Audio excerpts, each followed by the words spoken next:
Hello, everybody.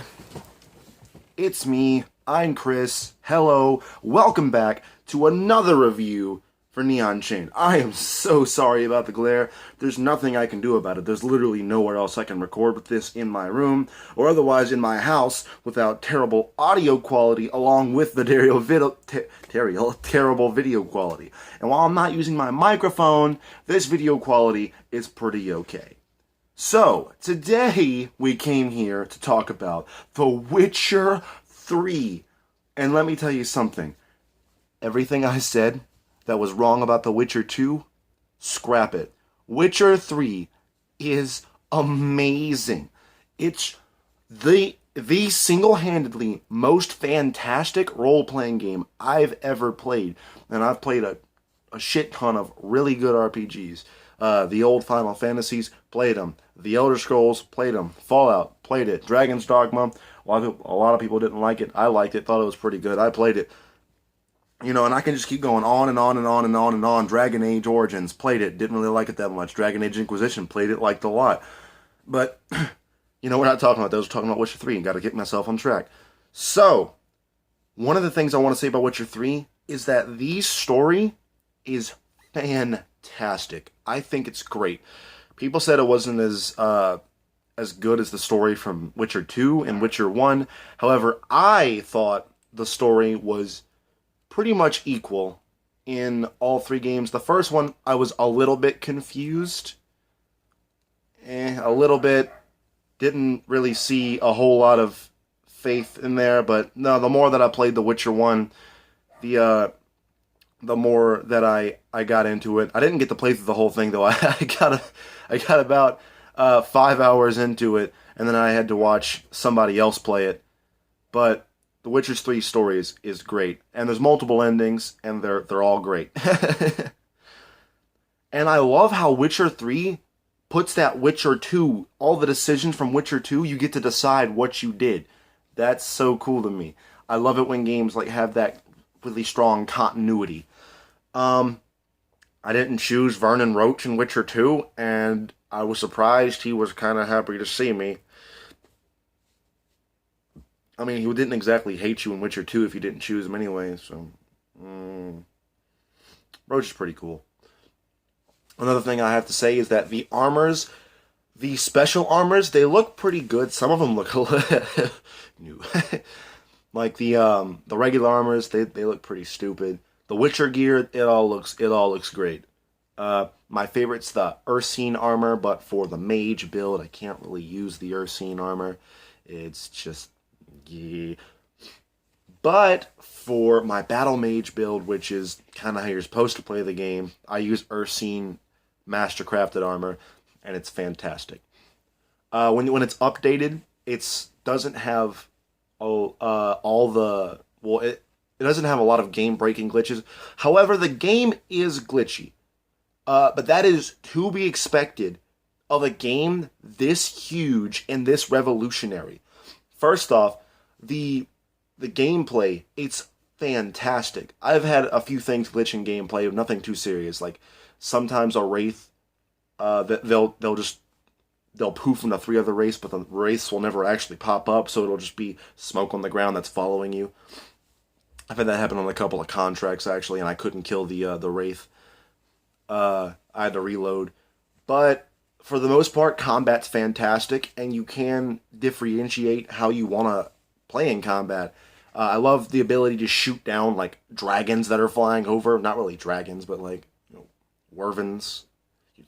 Pew pew, and it's like, or like griffins or anything. Fork tails, you name it.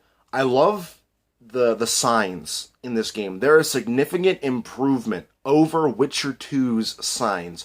Witcher 1 signs, I thought they were alright. Yeah, they were alright. Kinda.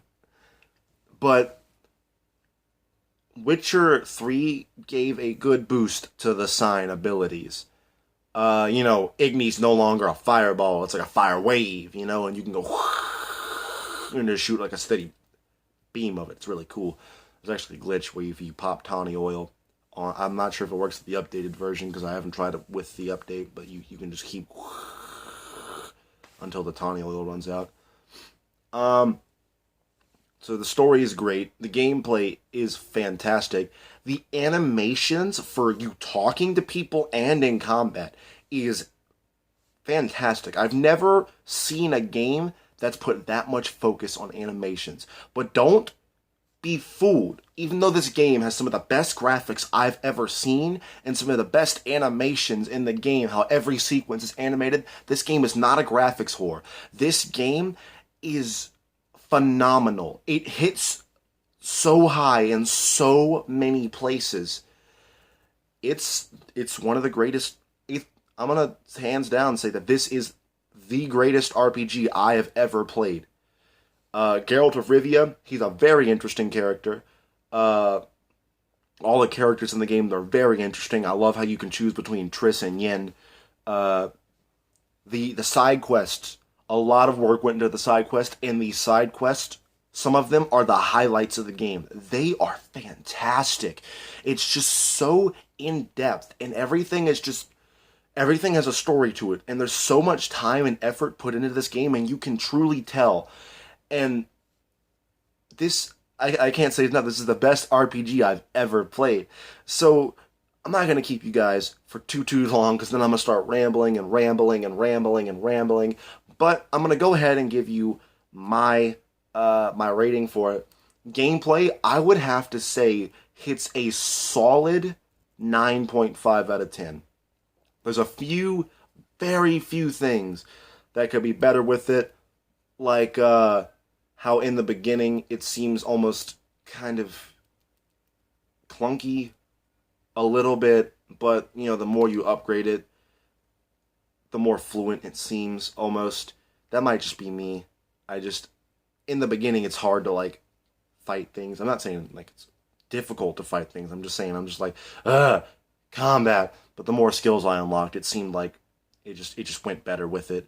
Maybe it's just because I was killing enemies faster.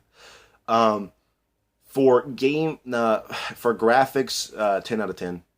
Some of the greatest I've seen besides Halo 5. What else is there? Oh yeah, story, fantastic. I'm gonna hit up there. I'm not sure if I should go 9 point. That's just 9.9 or 10. You choose. And then the last thing we have to hit is, did we get everything? I think we did. I don't have a script for this, guys. I'm rambling, because I already had a good idea of what I was going to say, and I just love it. The story is great, the graphics are great, the animations are great, the combat is great, and the characters are all very compelling and interesting. They all have their own stories, own backstories, and there's multiple different paths that you can take many characters on.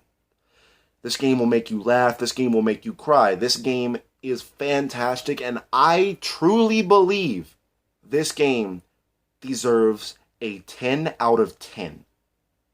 It's just that great. The only other game that I would say deserves a 10 out of 10 would probably be Shadow of the Colossus, just because it's Shadow of the Colossus. Who doesn't like it? You know what I'm saying? It was way ahead of its time. I mean, nowadays, I guess Dragon's Dogma kind of took a little bit from it, but we could just recreate it now. But back then it was great. Last of Us, that's pretty high ranking, but Witcher 3, it's just up there. It's one of the greatest games I've ever played, and I'm sticking true to that. 10 out of 10. Would buy, try, cry, and play again. Well, thank you guys for watching this review. I hope you're enjoying Witcher Week. We have more Witcher videos coming for the rest of the week. Don't be afraid to subscribe to become a link in the chain. Hit that like button, and I'll see you guys in the next video.